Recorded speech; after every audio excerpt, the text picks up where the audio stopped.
नमस्कार साथियों, कैसे हैं आप सभी। मैं उम्मीद करता हूं आप सभी स्वस्थ और एकदम तंदुरुस्त होंगे। आज हम एक ऐसे टॉपिक के बारे में बात करेंगे जो हमें बचपन से सुनते हुए आए हैं, पर कंसेप्चुअल क्लैरिटी थोड़ी कम है। The topic is mall nutrition, यानी कि कुपोषण। अक्सर लोग सोचते हैं माल न्यूट्रिशन मतलब सिर्फ दुबला पतला होना है, but that's only half the truth. आज के लेक्चर के बाद आपका माल न्यूट्रिशन को देखने का नजरिया चेंज हो जाएगा।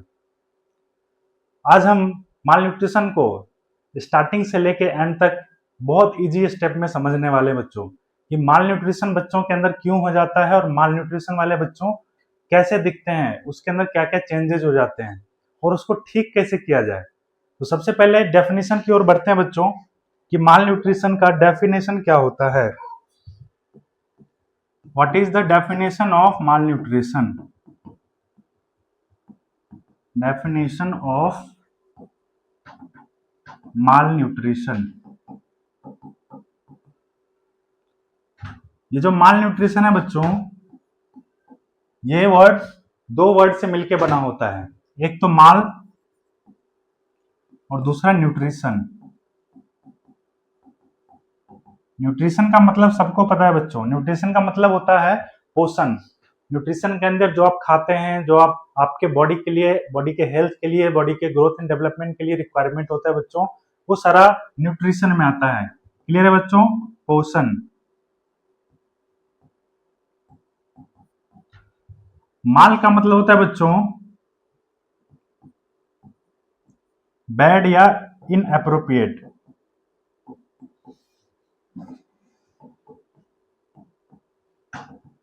यानी कि अगर आप बैड न्यूट्रिशन ले रहे हैं या फिर इनएप्रोप्रिएट न्यूट्रिशन ले रहे हैं, कहने का मतलब कि आप सही से न्यूट्रिशन नहीं ले पा रहे हैं बच्चों, तो वो कंडीशन माल न्यूट्रिशन बन जाता है। या फिर अगर आप ज्यादा न्यूट्रिशन ले रहे हैं, ओवर न्यूट्रिशन ले रहे हैं, तो उसको ओवर न्यूट्रिशन लेना भी माल न्यूट्रिशन के अंदर आता है बच्चों। अगर आप कम न्यूट्रिशन ले रहे हैं तो वो भी क्या होगा कि माल न्यूट्रिशन के अंदर ही आएगा। जैसे कि इसके कुछ की कंसेप्ट है बच्चों, वो देख लीजिए। की कंसेप्ट में जैसे कि excessive intake. Excessive intake, excessive intake कहने का मतलब कि बच्चों जरूरत से ज्यादा लेना। अगर आप खाना जरूरत से ज्यादा ले रहे हैं तो उस टर्म को क्या बोलेंगे? एक्सेसिव इंटेक, यानी कि जरूरत से ज्यादा लेना। क्लियर है बच्चा? नेक्स्ट होता है बच्चों deficient intake. Deficient intake, deficient intake का मतलब होता है बच्चों जरूरत से कम लेना, यानी कि जितना आपके बॉडी के लिए रिक्वायरमेंट है उससे भी आप कम ले रहे हैं, उससे भी आप कम कंज्यूम कर रहे हैं। उस टर्म को क्या बोलेंगे? डेफिशिएंट इंटेक, यानी कि जरूरत से कम लेना। क्लियर है बच्चों?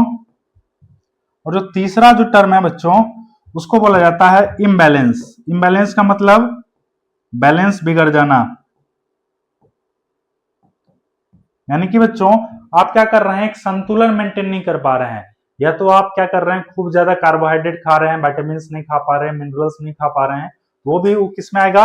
इम्बैलेंस में आ जाएगा। वो क्या हो जाएगा? इम्बैलेंस में आ जाएगा, यानी कि गैप हो जाएगा। आप क्या पोषण का इक्विलिब्रियम मेंटेन नहीं हो पाएगा बच्चों, और उस वो कंडीशन क्या हो जाएगा आपके बच्चों के अंदर? माल न्यूट्रिशन का कंडीशन हो जाएगा। क्लियर है? चलिए आगे बढ़ते हैं।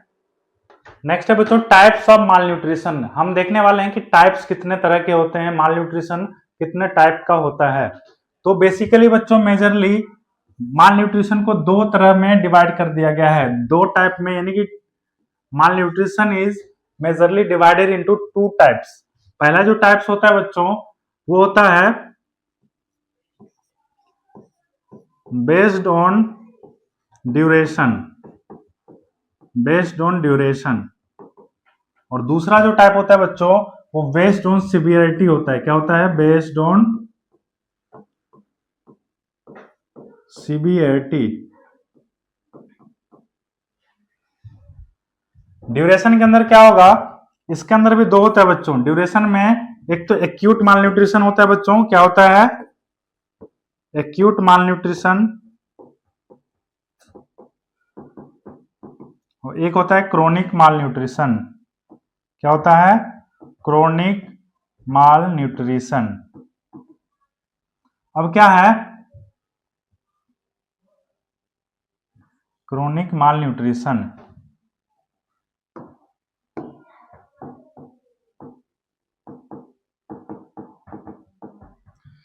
एक्यूट माल न्यूट्रिशन यानी कि इसके अंदर क्या होगा बच्चों? वास्टिंग होगा। क्या होगा? वास्टिंग। वास्टिंग का मतलब क्या होता है? Weight weight for height. क्या होगा बच्चों? Weight for height. यानी कि बच्चे का वेट जिस हिसाब से बढ़ रहा है, वेट जिस हिसाब से गेन हो रहा है, उस हिसाब से बच्चों उसका हाइट नहीं बढ़ रहा है। बच्चों का हाइट नहीं बढ़ रहा है, उसको क्या बोलेंगे? मसल। उसको क्या बोलेंगे बच्चों? वास्टिंग। क्या बोलेंगे बच्चों? वास्टिंग। नेक्स्ट है क्रोनिक माल न्यूट्रिशन। क्रोनिक माल न्यूट्रिशन के अंदर होता है स्टंटिंग। स्टंटिंग का क्या मतलब होता है बच्चों? Height for age. क्या होता है बच्चों?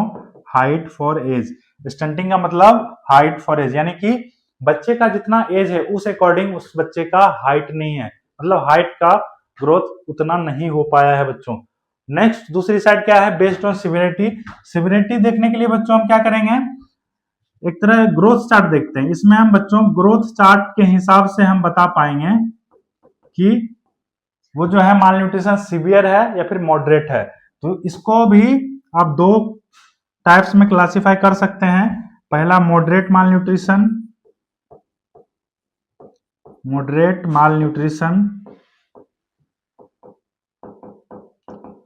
और दूसरा सीवियर माल न्यूट्रिशन। क्या होगा बच्चों? सीवियर माल न्यूट्रिशन। ये जो मॉडरेट माल न्यूट्रिशन है, इसको हम मॉडरेट कब मानेंगे? हम क्या देखेंगे? जेड स्कोर चेक करेंगे। क्या करेंगे? जेड स्कोर चेक करेंगे। अगर अगर जेड स्कोर बच्चों -2 से लेकर के -3 के बीच में आ रहा है, यानी कि -2 टू -3 के बीच में आ रहा है, उसका मतलब क्या है? मॉडरेट माल न्यूट्रिशन। क्या है बच्चों? मॉडरेट माल न्यूट्रिशन। सीवियर कब मानेंगे? जब Z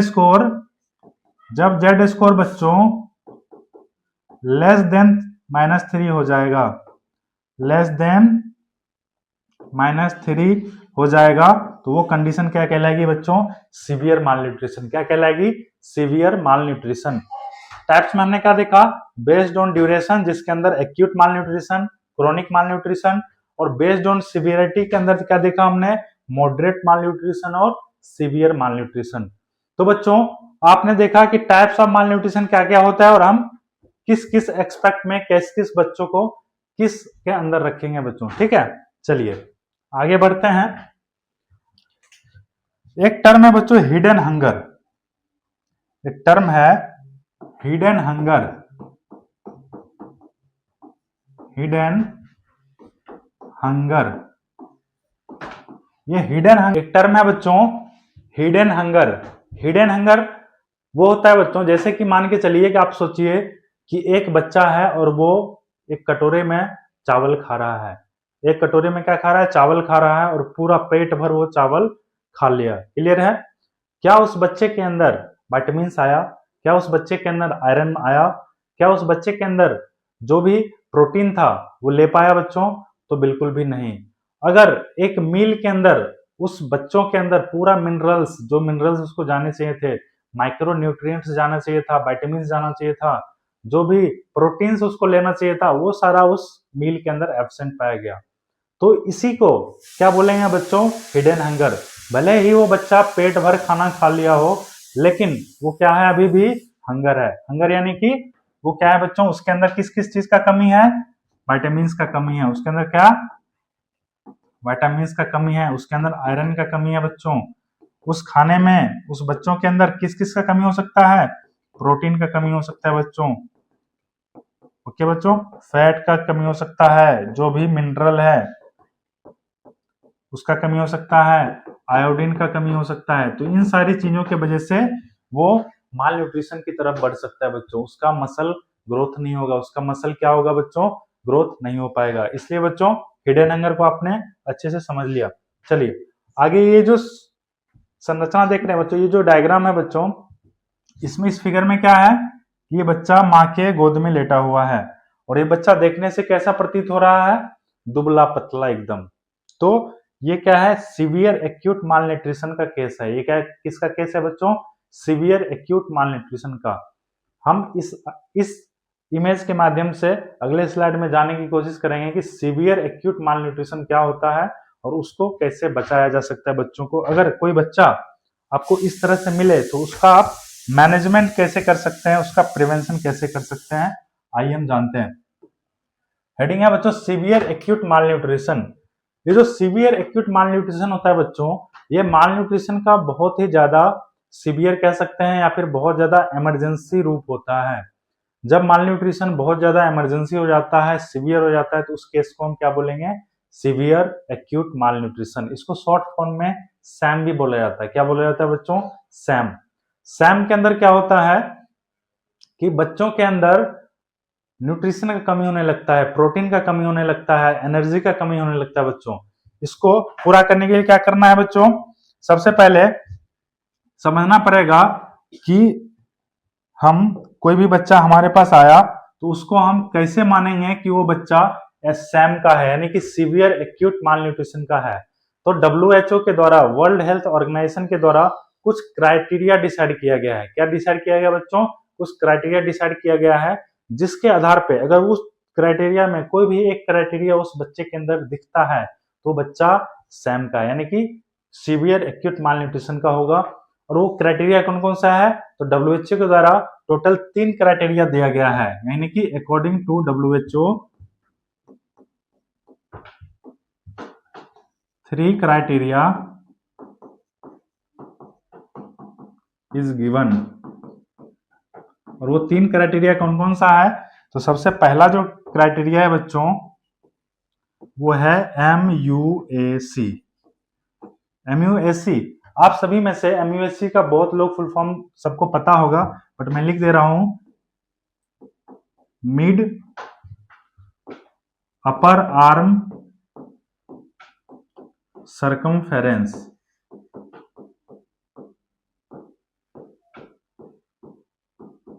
mid upper arm circumference यानी कि हमको क्या करना है बच्चों कि बच्चे का मिड अपर आर्म सर्कमफेरेंस जांचना है। एक टेप आता है, मेजरिंग टेप होता है, जिस टेप का नाम होता है साकी टेप। क्या होता है बच्चों, साकी टेप। उसका डायग्राम मैं आगे दिखाऊंगा आपको। उस टेप की मदद से हम क्या करते हैं, बच्चों के अंदर मिड अपर आर्म सर्कमफेरेंस को मेजर करते हैं और उसी के आधार पे हम बता पाते हैं कि बच्चा जो है मॉडरेट है, सीवियर है या फिर नॉर्मल है। अगर हम किसी बच्चे का एग्जाम्पल लेते हैं, अगर किसी बच्चे का हम चेक कर रहे हैं, मेजर कर रहे हैं, अगर उसका रीडिंग लेस देन 11.5 सेंटीमीटर आता है, तो उस केस में क्या होगा कि वो बच्चा सीवियर एक्यूट मालन्यूट्रिशन के केस के अंदर वो अच्छे से उसको मेंशन कर सकते हैं। हम उसको सीवियर एक्यूट मालन्यूट्रिशन के अंदर उस बच्चे को हम ले लेंगे। क्लियर है बच्चों। दूसरा जो आपका क्राइटेरिया है वो है वेट फॉर हाइट। अगर किसी बच्चे का वेट हाइट के अकॉर्डिंग नहीं है, अगर किसी बच्चे का हाइट वेट के अकॉर्डिंग नहीं है तो वैसे बच्चे भी सैम के अंदर आएंगे। क्लियर है बच्चों। तीसरा जो क्राइटेरिया है वो है बच्चों बायलैटरल पिटिंग एडिमा, यानी कि बायलैटरल यानी कि दोनों साइड, बोथ साइड। तो दोनों पैर के अंदर देखेंगे हम, बच्चों के अंदर चेक करेंगे कि बच्चों के दोनों पैर के अंदर सूजन देखने को मिलेगा, पिटिंग एडिमा देखने को मिलेगा। अगर उसके पैर को आप प्रेस करते हैं उंगली से तो वो क्या हो जाएगा, कुछ टाइम के लिए वो धसा हुआ रहेगा, तुरंत से ऊपर नहीं आएगा। तो आपको क्या पता चल जाएगा कि उसके अंदर, बच्चों के अंदर क्या है, एडिमा है। एडिमा मतलब पस कलेक्शन, फ्लूइड कलेक्शन हो जाता है बॉडी टिश्यूज के अंदर। ठीक है।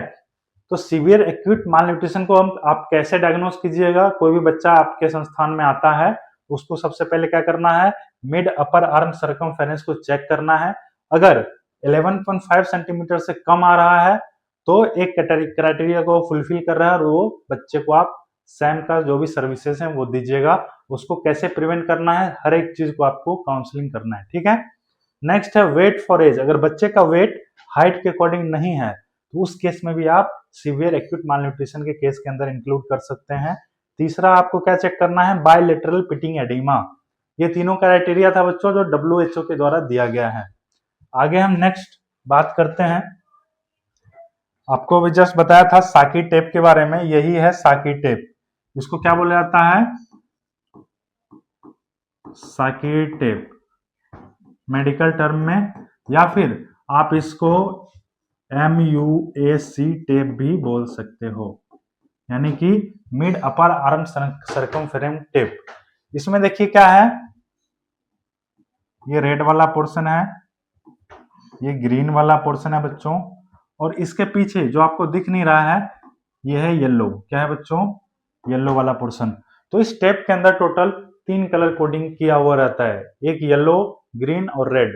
रेड क्या दर्शाएगा बच्चों, सीवियर को दर्शाता है। रेड किसको दर्शाता है, ये केस कैसा है, सीवियर है।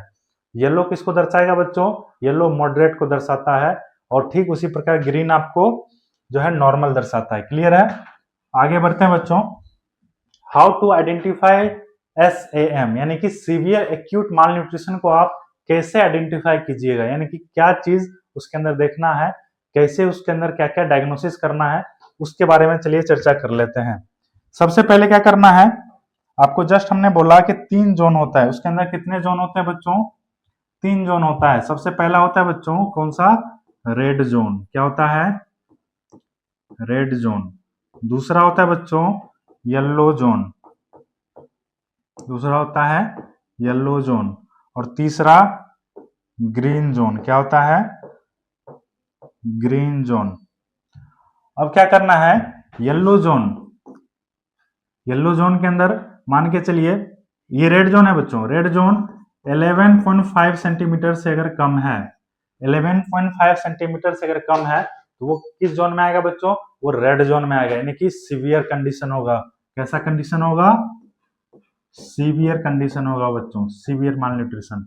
नेक्स्ट है येलो जोन।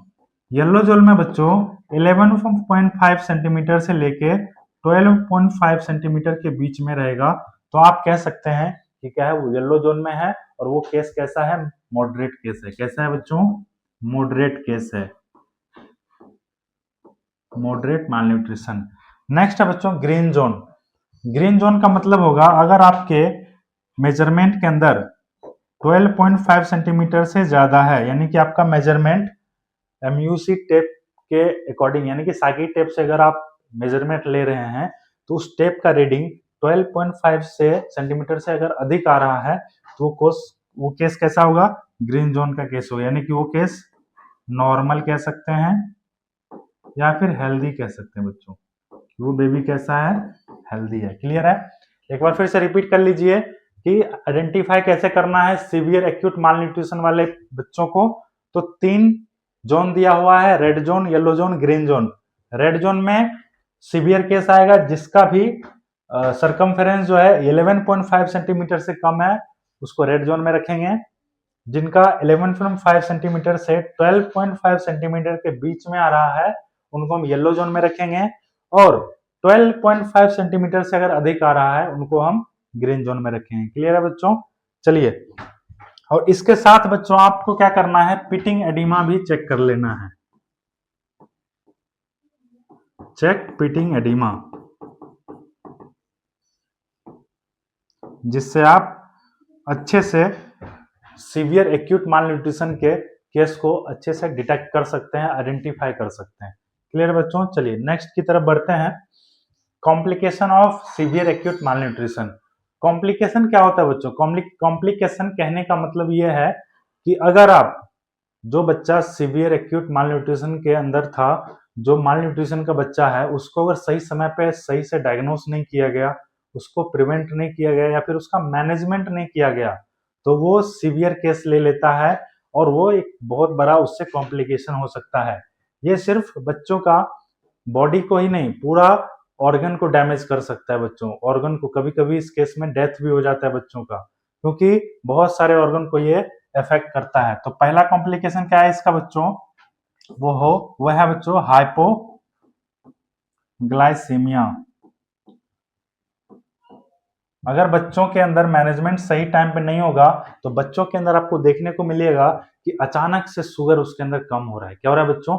अचानक से ब्लड ग्लूकोज लेवल उसका कम हो रहा है। क्या हो रहा है बच्चों? Decrease blood glucose level. Clear है? नेक्स्ट जो कॉम्प्लिकेशन होगा बच्चों वो हो जाएगा हाइपोथर्मिया। हाइपोथर्मिया का मतलब होता है बच्चों टेम्परेचर गिरना स्टार्ट हो जाएगा, बच्चे का जो बॉडी है वो ठंडा पड़ने लगेगा। क्या हो जाएगा बच्चों? Reduce temperature.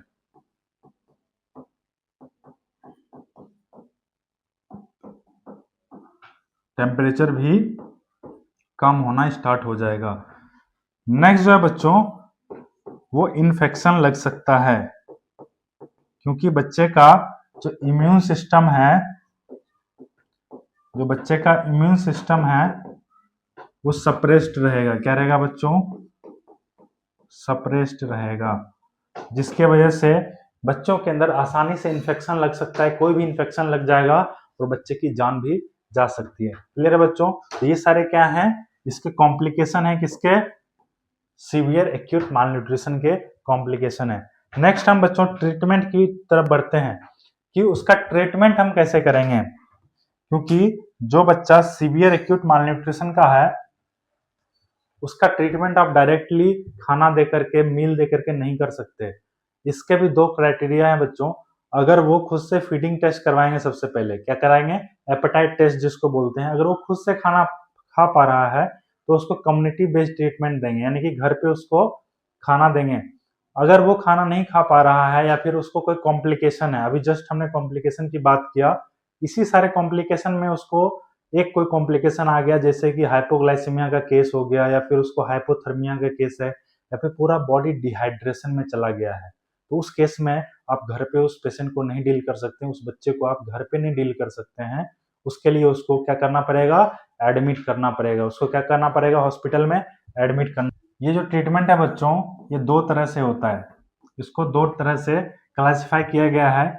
पहला facility based treatment. Facility based treatment जिसको आप NRC भी बोल सकते हैं, मतलब न्यूट्रिशनल रिहैबिलिटेशन सेंटर। क्या बोल सकते हैं बच्चों? Nutritional rehabilitation centre. क्लियर है? अब इसके अंदर क्या है बच्चों पढ़ेंगे। दूसरा है बच्चों आपका कम्युनिटी बेस्ड मैनेजमेंट। दूसरा क्या है बच्चों? Community based management. क्लियर है? अब क्या करेंगे कि फैसिलिटी बेस्ड ट्रीटमेंट वैसे पेशेंट को करना है, वैसे चाइल्ड को करना है जिनके अंदर कोई कॉम्प्लिकेशन है। जिनके अंदर क्या है? कोई कॉम्प्लिकेशन है। If child have any complication,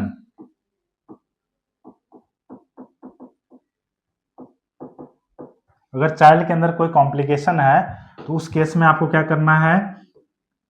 admit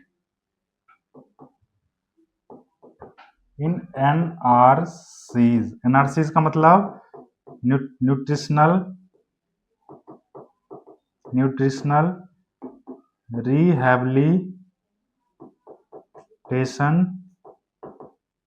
centre.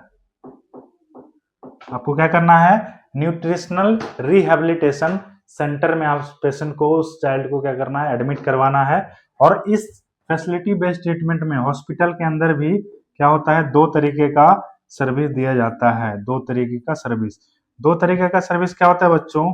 एक होता है F75 और एक होता है F100।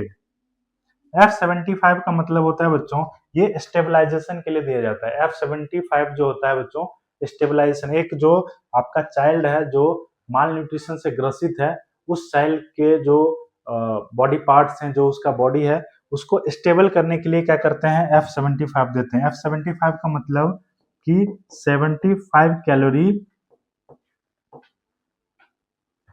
पर 100 ml। आपको क्या करना है, 75 कैलोरी पर 100 ml उस चाइल्ड को देना है। किसके लिए, तो फॉर स्टेबलाइजेशन। किसके लिए, फॉर स्टेबलाइजेशन। क्लियर है। और दूसरा F100 के बारे में आप भी समझ रहे होंगे बच्चों कि 100 कैलोरी पर 100 ml। ये क्यों देते हैं बच्चों, फॉर रिकवरी। क्या क्यों देते हैं बच्चों, फॉर रिकवरी। उसके बॉडी के अंदर, चाइल्ड के बॉडी के अंदर जिस जिस चीज का कमी हो गया है उस चीज को हम रिकवर करना है, हमें वापस लाना है, रिहेबिलिटेट करना है। तो उस कंडीशन को हम क्या बोलेंगे, रिकवरी फेज में बोलेंगे। और उस कंडीशन में हमको क्या करना है, F100 देना है। क्या देना है, F100 देना है। क्लियर है। तो फैसिलिटी के अंदर बच्चों एक और केयर दिया जाता है, 10 पॉइंट वाला केयर दिया जाता है। वो भी 10 स्टेप होता है उस केयर का, वो भी हम देखेंगे बच्चों। नेक्स्ट है community based management. Appetite test किया जाता है बच्चों का। क्या किया जाता है, एपेटाइट टेस्ट, कि बच्चा खुद से खाना खा सकता है या नहीं। After appetite test, appetite test के बाद हम उस बच्चे को क्या देंगे, तो एक खाना देते हैं। क्या देते हैं, RUTF। RUTF का फुल फॉर्म क्या होता है, ready to use therapeutic food. Ready to use therapeutic food. ये प्रोवाइड किया जाता है कम्युनिटी में। क्लियर है बच्चों, ये कम्युनिटी में प्रोवाइड किया जाता है आफ्टर एपेटाइट टेस्ट। यानी कि बच्चों के अंदर क्या किया जाता है कि एपेटाइट टेस्ट करवाया जाता है कि बच्चा खुद से फीडिंग कर सकता है नहीं कर सकता है, वो खा रहा है कि नहीं खा रहा है बच्चों। अगर वो खा पा रहा है तो उसको RUTF प्रोवाइड करते हैं हम। RUTF का मतलब होता है ready to use therapeutic food, यानी कि यह फूड बच्चों मिल्क पाउडर जो होते हैं उससे बनता है। मिल्क पाउडर के अंदर पीनट्स हो गए, पीनट्स बटर हो गए, और भी माइक्रो न्यूट्रिएंट्स मिला करके एक पूरा ही जो है पेस्ट तैयार किया जाता है। और उस पेस्ट में सारा न्यूट्रिएंट्स होता है। और उस पेस्ट को बच्चों, उस खाने को आपको पकाने की जरूरत नहीं है, कुकिंग करने का जरूरत नहीं है, वैसे डायरेक्टली बच्चों को सर्व किया जाता है।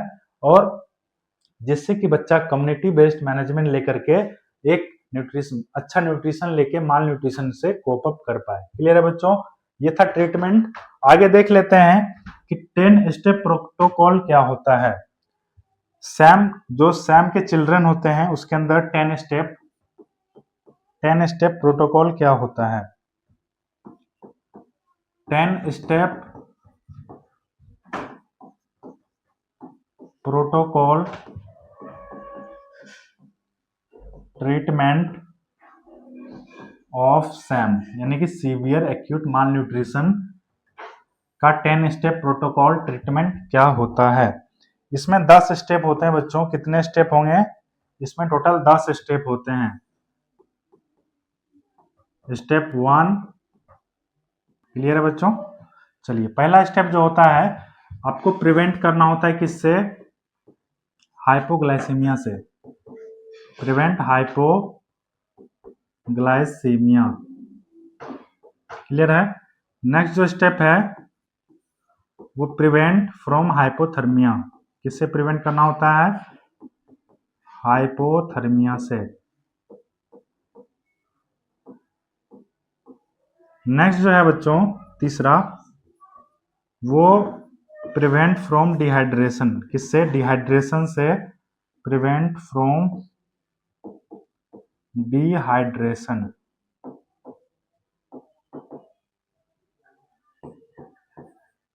नेक्स्ट है बच्चों कंट्रोल ऑफ इलेक्ट्रोलाइट इम्बैलेंस।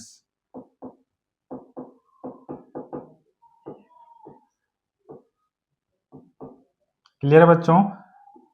पांचवा है आपका इन्फेक्शन को प्रिवेंट करना, यानी कि प्रिवेंट फ्रॉम इन्फेक्शन। किससे बचाना, इन्फेक्शन से बचाना। नेक्स्ट है बच्चों correct micro nutrient deficiency. Micronutrient की डेफिशिएंसी को करेक्ट करना है। नेक्स्ट है बच्चों स्टार्ट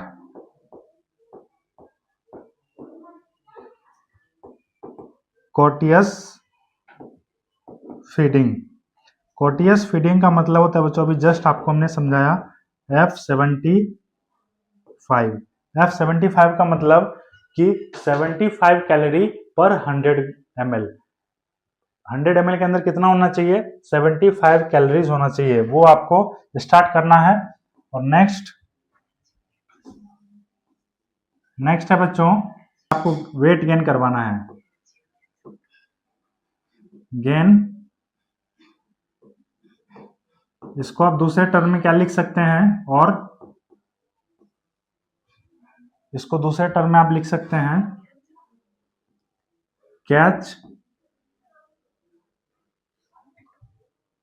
कैचअप ग्रोथ।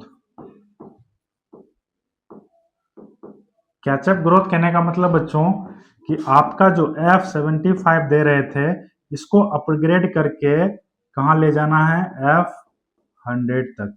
क्लियर है बच्चों?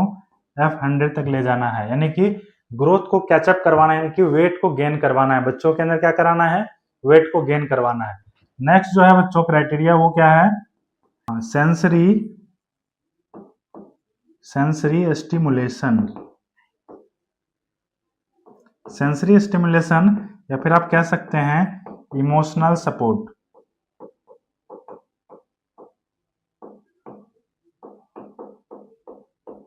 यानी कि आपको अपने बच्चे से प्यार करना है, उसको स्टिमुलेट करना है, ताकि वो क्या हो सके, उसके अंदर बॉडी के अंदर जो भी स्टिमुलेट होगा तो उसका मसल भी स्ट्रांग होगा और एक इमोशनल सपोर्ट भी मिलेगा। नेक्स्ट बच्चों फॉलो अप है। क्या बच्चों? Follow up and discharge. Follow up and discharge एक एक करके जल्दी जल्दी देख लेते हैं बच्चों। ये जो 10 स्टेप ऑफ ट्रीटमेंट प्रोटोकॉल है बच्चों, ये हॉस्पिटल के अंदर होता है। और पहला स्टेप में क्या करते हैं कि अगर बच्चों के अंदर ब्लड शुगर का मात्रा कम हो रहा है तो उसको प्रिवेंट करना है। बच्चे के बॉडी का टेम्परेचर कम हो रहा है तो उसको प्रिवेंट करना है, हाइपोथर्मिया से बच्चों को बचाना है। और डिहाइड्रेशन को भी ठीक करना है, उसको क्या करना है? डिहाइड्रेशन को ठीक करना है।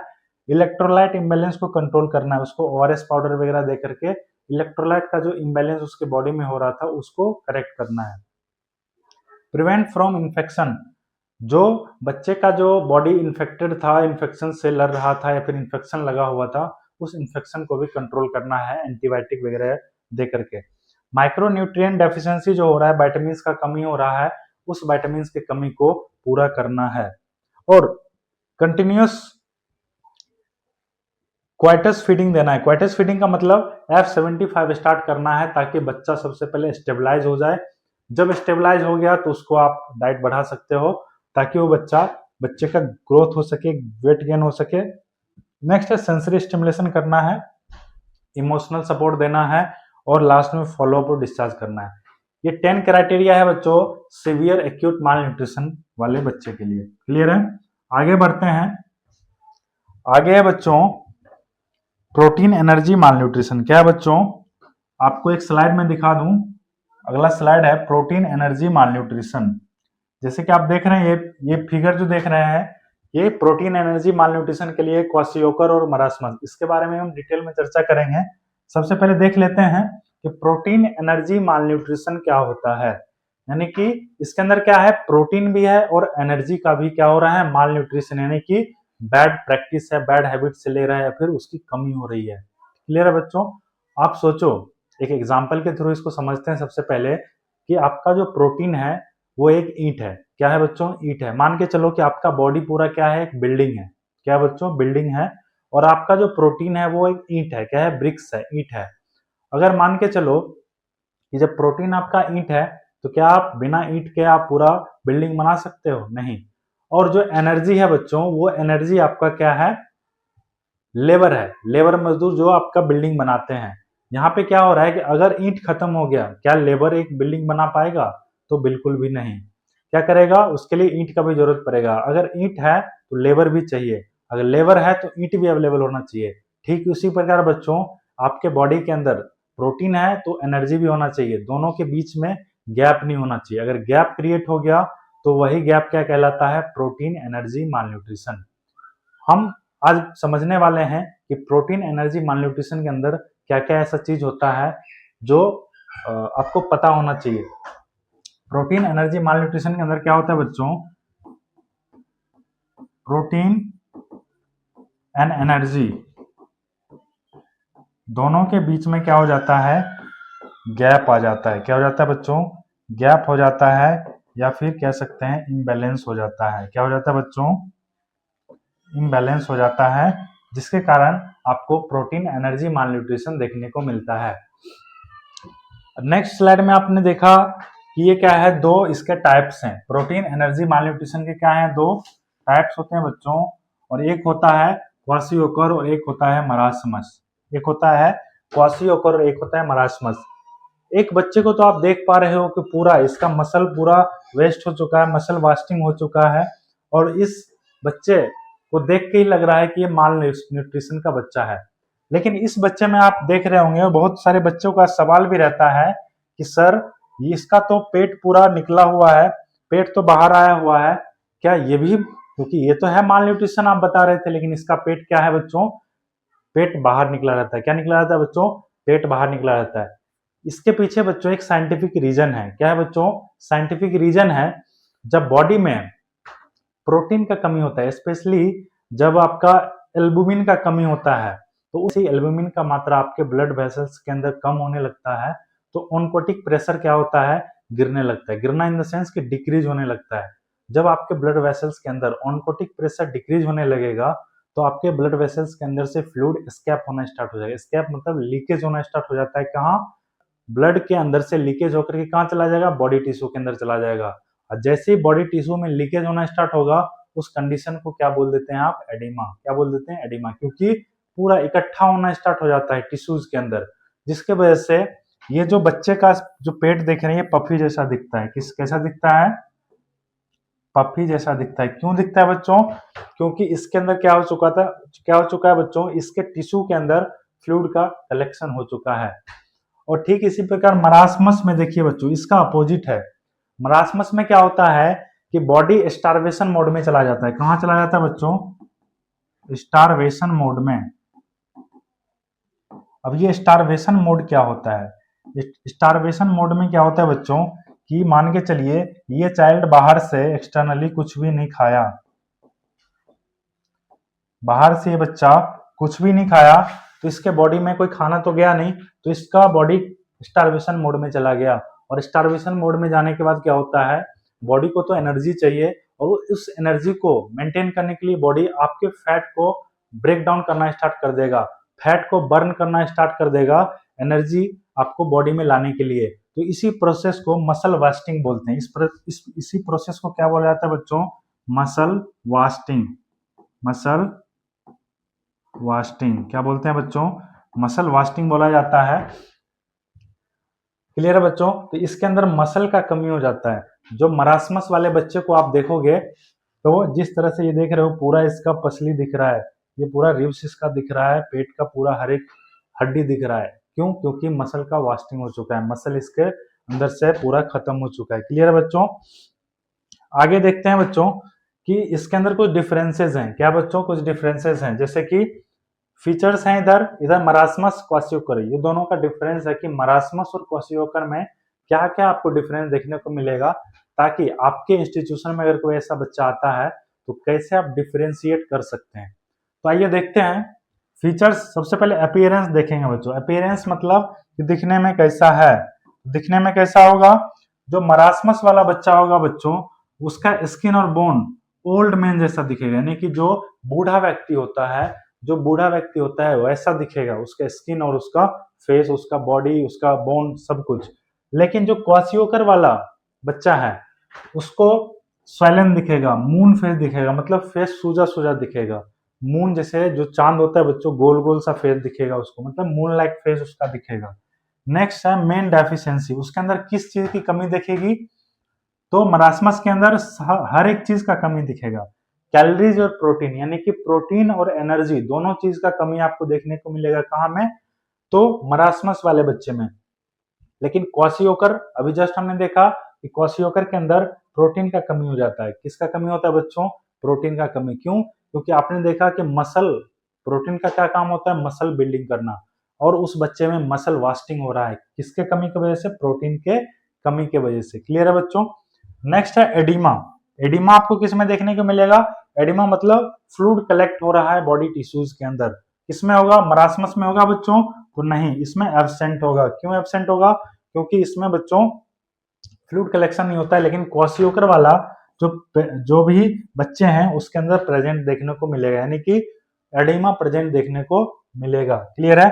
फैट, फैट कैसे, कौन से बच्चे में देखने को मिलेगा? जो मरासमस वाले बच्चे होंगे बच्चों, उसके अंदर एब्सेंट दिखेगा। जो मरासमस वाले चाइल्ड हैं उसके अंदर ये फैट एब्सेंट दिखेगा, और जो क्वाशियोकर वाले बच्चे हैं उसके अंदर क्या होगा? प्रेजेंट दिखेगा। क्लियर है? नेक्स्ट है मेंटल स्टेट। मेंटल स्टेट में ये अलर्ट रहेगा और इरिटेबल रहेगा। कौन सा? जो मरासमस के चाइल्ड हैं, जिसके अंदर मरासमस का कंडीशन है, वैसे बच्चे कैसे रहेंगे? अलर्ट और इरिटेबल, अलर्ट और इरिटेबल रहेंगे। और ये जो क्वाशियोकर वाला जो चाइल्ड है ये कैसा रहेगा? लेथर्जिक और एपथेटिक। क्या रहेगा? लेथर्जिक रहेगा। उसका स्किन और हेयर कैसा दिखेगा? तो जनरली नॉर्मल दिखेगा इसका स्किन। मरासमस वाले बच्चे का स्किन नॉर्मली दिखेगा, लेकिन जो क्वाशियोकर वाला चाइल्ड है उसको फ्लैकी स्किन या फिर फ्लैग साइन देखने को मिल सकता है। तो ये सारे मेजरली डिफरेंसेस हैं जिससे कि आप मरासमस चाइल्ड और क्वाशियोकर चाइल्ड को आसानी से डिफरेंशिएट कर सकते हैं, उसको आसानी से समझ सकते हैं कि दोनों में क्या अंतर है और कैसे उसको पहचाने। क्लियर है बच्चों? चलिए आगे की तरफ बढ़ते हैं। आगे है classification of protein energy malnutrition. Protein energy malnutrition वाले बच्चे का कुछ क्लासिफिकेशन है, जैसे कि टोटल इसका 3 क्लासिफिकेशन होता है बच्चों। एक एक करके देख लेते हैं। जो पहला क्लासिफिकेशन है वो है बच्चों गोमेज क्लासिफिकेशन। क्या है बच्चों? Gomez classification. इसके अंदर क्या होता है? Weight for age. क्या होता है बच्चों? Weight for age. इसके अंदर क्या देखा जाता है कि बच्चे का वेट जो है एज के अकॉर्डिंग है कि नहीं। क्लियर है? नेक्स्ट जो होता है बच्चों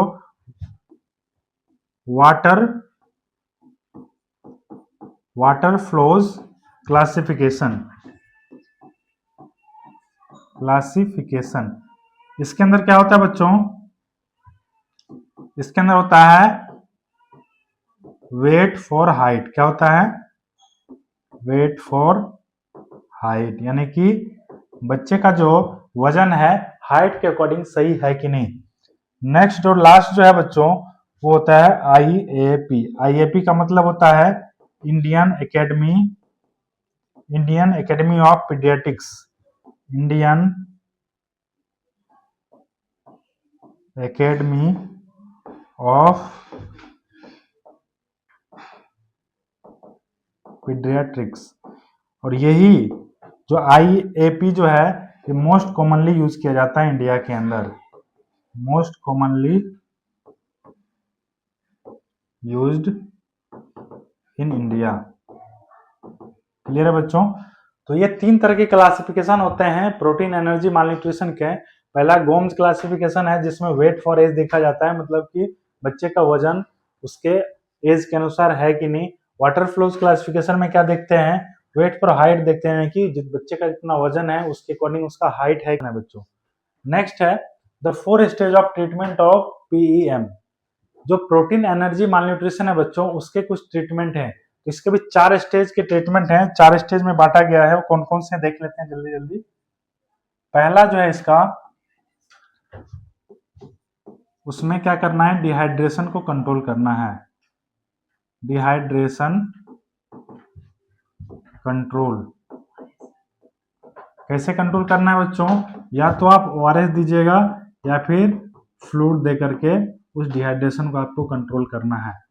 दूसरा जो स्टेज है बच्चों इन्फेक्शन कंट्रोल करना है। क्या करना है? इन्फेक्शन को कंट्रोल करना है। क्या दे करके? एंटीबायोटिक दे करके। क्लियर है? नेक्स्ट जो इसका ट्रीटमेंट होगा बच्चों, वो डाइटरी मैनेजमेंट करना है, यानी कि डाइट देना है।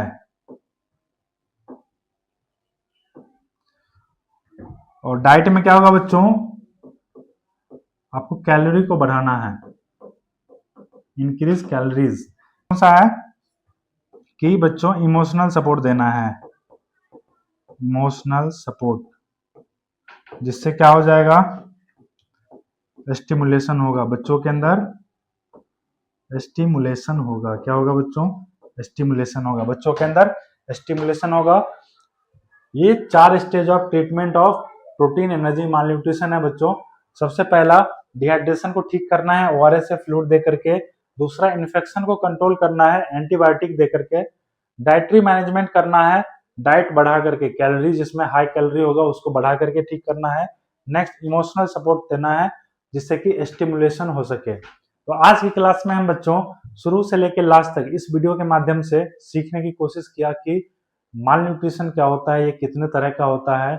जो सीवियर एक्यूट माल न्यूट्रिशन है, जिसको आप सैम के नाम से भी जानते हैं, ये क्या होता है, इसके क्या क्या क्राइटेरिया होते हैं, WHO के द्वारा क्या क्या क्राइटेरिया दिया गया है बच्चों, और इसको कैसे ठीक किया जा सकता है। ठीक उसी प्रकार हमने देखा प्रोटीन एनर्जी माल न्यूट्रिशन के बारे में भी चर्चा किया कि प्रोटीन एनर्जी माल न्यूट्रिशन क्यों हो जाता है, इसमें किस किस चीज का कमी हो जाता है, इसमें जो क्वाशियोकर के बच्चे देखने में कैसे होते हैं, मरासमस के बच्चे देखने में कैसे होते हैं, जो क्वाशियोकर के बच्चे होते हैं उस बच्चे के अंदर पेट निकला हुआ क्यों दिखाई देता है। हर एक चीज को, हर एक एस्पेक्ट्स को हमने एक एक करके डील करने की कोशिश किया बच्चों। तो आज की क्लास में इतना ही, मिलते हैं अगली क्लास में बच्चों। ये जो क्लास था हमारी मिशन 50 सीरीज के अंदर ही क्लास नंबर 14 था। क्या था बच्चों, क्लास नंबर 14।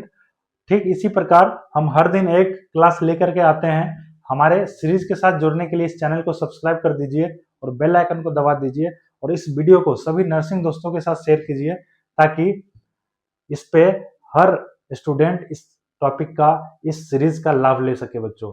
मिलते हैं अगले वीडियो में, तब तक पढ़ते रहिए, मुस्कुराते रहिए, हंसते रहिए और एक नर्सिंग ऑफिसर बनकर दिखाइए। बहुत बहुत धन्यवाद।